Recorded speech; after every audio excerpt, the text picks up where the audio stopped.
Hola. Otra pregunta que encuentro a menudo al enseñar sobre la doctrina bíblica del remedio por el pecado se encuentra en la primera carta de San Juan, el primer capítulo y el versículo 8. Leyendo de la Reina Valera 95, dice: si decimos que no tenemos pecado, nos engañamos a nosotros mismos y la verdad no está en nosotros. Me lo citan muchos, como si este solo versículo dijera toda la verdad acerca del asunto. Yo contesto que no se debe sacar el texto de su contexto y mucho menos interpretar toda la carta por este solo versículo. La verdad del 8 se debe ver siempre en el contexto de toda la carta y en su contexto inmediato.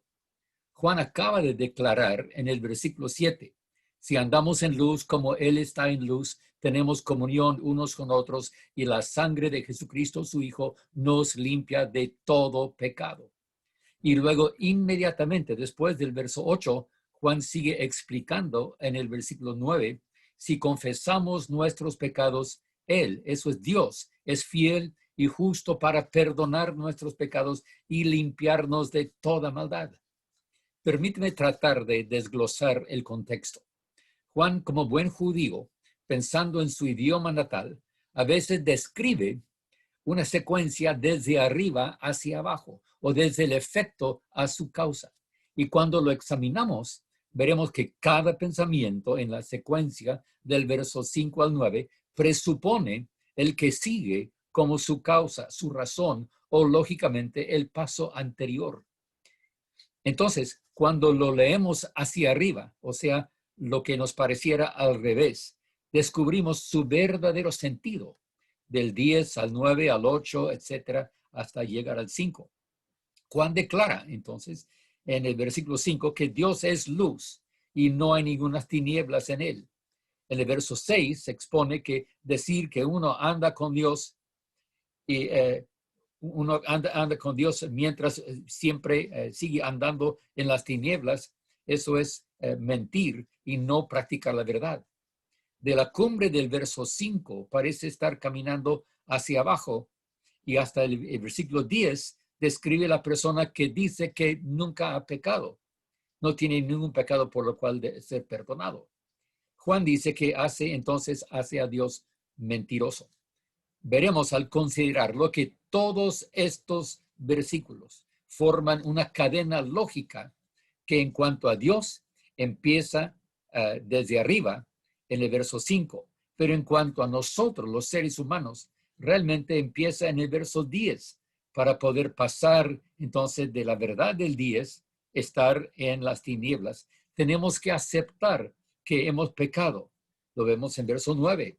Aceptando el perdón de nuestros pecados y una limpieza inicial, debemos todos admitir que todavía hay una naturaleza interna de pecado en nosotros.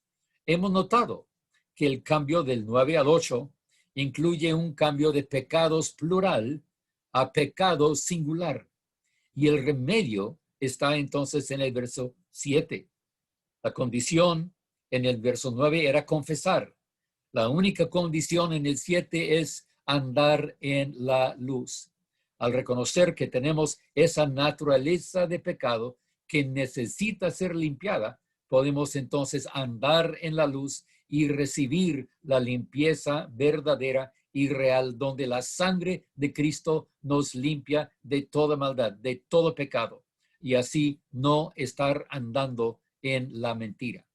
El versículo 8 no es el fin de la historia, es solo la transición del 9 al 7, o si prefieres, del 7 al 9. Vivir en el verso 8 nunca era el propósito de San Juan. Nunca. No es el propósito de la sangre de Cristo aplicada al corazón creyente. Nos quiere limpiar de toda maldad, de todo pecado. En el siguiente número examinaremos más de esta preciosa carta, la primera epístola de San Juan y su mensaje actual. Por el Remedio Radical, soy el Dr. Lindsay. Dios me lo bendiga ricamente, mi amigo.